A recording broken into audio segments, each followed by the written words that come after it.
મારા બાળ, આ વિડિયોને સાધારણ સમજવાની ભૂલ ન કરતા. જો આજે રાત્રે આ વિડિયો તમારી સામે આવ્યો હે તો આ કોઈ સાધારણ ઘટના નથી. આ ખુદ ભગવાન વિષ્ણુની વિશેષ યોજના હે અને બ્રહ્માંડ તમારા જીવનમાં મોટું પરિવર્તન લાવવા માંગે હે. આની શક્તિઓને સામાન્ય ન સમજતા. ચોક્કસ તમારા કોઈ પુણ્યકર્મો રહ્યા હશે જેનું ફળ હવે તમને મળવાનું હે. આજે કાન ખોલીને સાંભળી લેજો. કાલથી પવિત્ર અધિક માસ શરૂ થઈ રહ્યો હે, જેને પુરુષોત્તમ માસ પણ કહેવામાં આવે હે.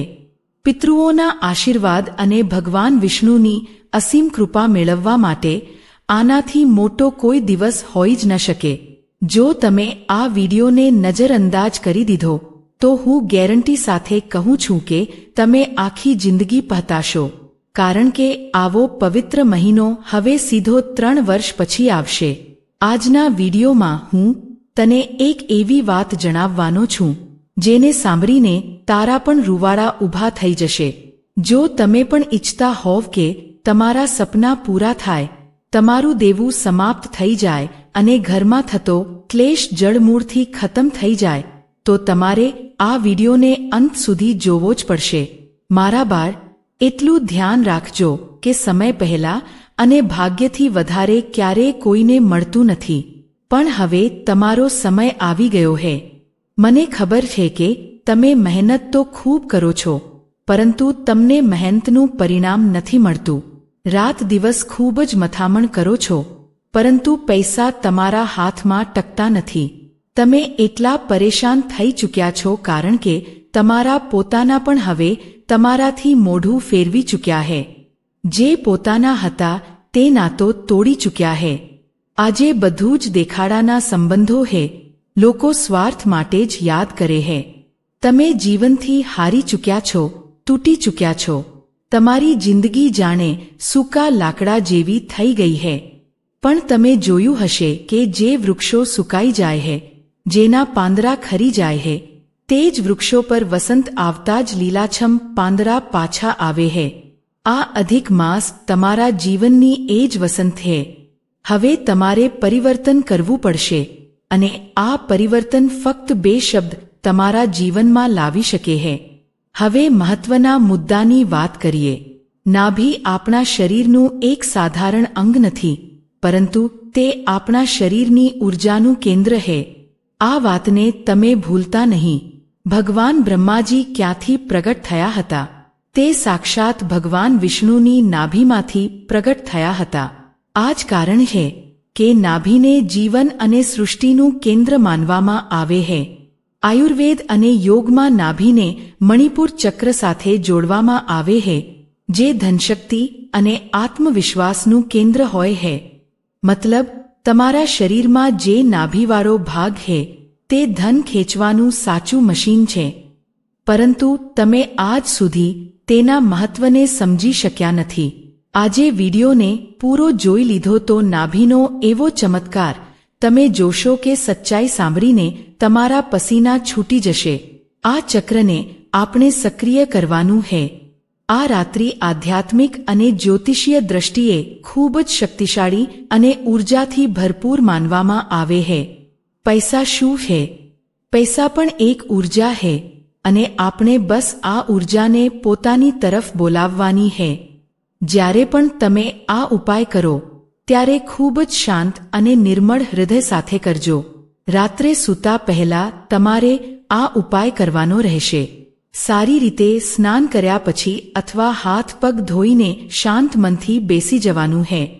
સાફ સફાઈનું તમારે વિશેષ ધ્યાન રાખવું પડશે, કારણ કે ભગવાન અને માતા લક્ષ્મી ત્યાં જ આવે છે જ્યાં સાફ સફાઈ હોય છે. તમારે બસ પોતાના જમણા હાથને ધીરેથી પોતાની નાભી પર રાખવાનો છે. હવે પોતાની આંખોને બંધ કરી લેવાની છે. આંખો બંધ કર્યા પછી જાત જાતના વિચારો, જૂની ભૂલો કે ઘરની પરેશાનીઓ મનમાં લાવવાની નથી. પોતાનું પૂરેપૂરું ધ્યાન પોતાની નાભી પર કેન્દ્રિત કરો અને સાચા મનથી ફક્ત 2 શબ્દ બોલવાના છે: ધન આકર્ષણ. જી હા મિત્રો, તમે બિલકુલ સાચું સાંભળ્યું, ધન આકર્ષણ. આ 2 શબ્દ તમારે ઓછામાં ઓછી 11 વાર બોલવાના છે।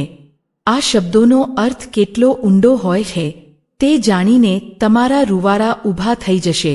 ધનનો મતલબ કેવળ પૈસા નથી હોતો।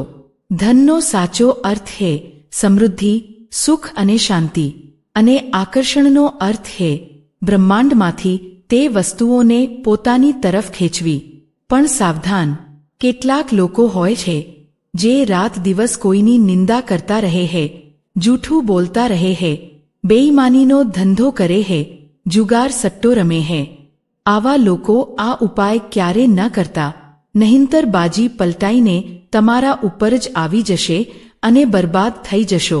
આ ઉપાય ફક્ત તે લોકો માટે બન્યો છે જેમના મનમાં માસુમિયત વસેલી છે। બીજી વાત, આ ઉપાય કરતી વખતે તમારે કોઈની સાથે વાત નથી કરવાની અને મોબાઈલથી બિલકુલ દૂર રહેવાનું છે। હવે હું તમને એક ખૂબ જ ગુપ્ત અને દિવ્ય મંત્ર જણાવવા માંગુ છું। આ ગુપ્ત મંત્ર વિડીયોના અંતમાં એટલા માટે જણાવવામાં આવ્યો છે કારણ કે આ મંત્ર કેવળ તે જ લોકો સાંભળી શકશે જે વિડીયોની સાથે અંત સુધી બનેલા છે। ઘણા બધા લોકો આ વિડીયોને અડધેથી છોડીને નીકળી ગયા હશે કારણ કે આ મંત્ર તેમના નસીબમાં ન હતો।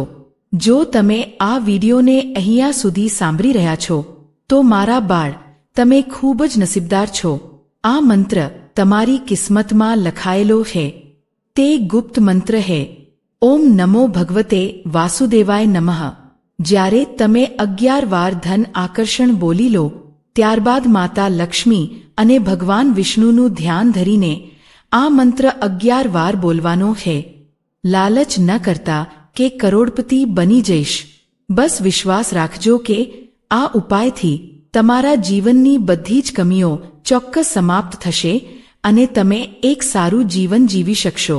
જો આજની વિડીયો તમને પણ પસંદ આવી હોય તો લાઈક કરવાનું બિલકુલ પણ ભૂલતા નહીં। ભગવાન વિષ્ણુના સાચા ભક્તો અત્યારે જ વિડીયોને લાઈક કરીને કોમેન્ટ બોક્સમાં સાચા મનથી જય શ્રી કૃષ્ણ અથવા જય મહાલક્ષ્મી લખશે। તેમની મોટી મનોકામના જરૂર પૂર્ણ થશે। સાથે જ આપણી ચેનલને સબસ્ક્રાઇબ કરીને બેલ આઇકનને જલ્દીથી પ્રેસ કરી લેજો। બધા જ દર્શકોને નમસ્કાર। ઈશ્વર તમારું કલ્યાણ કરે।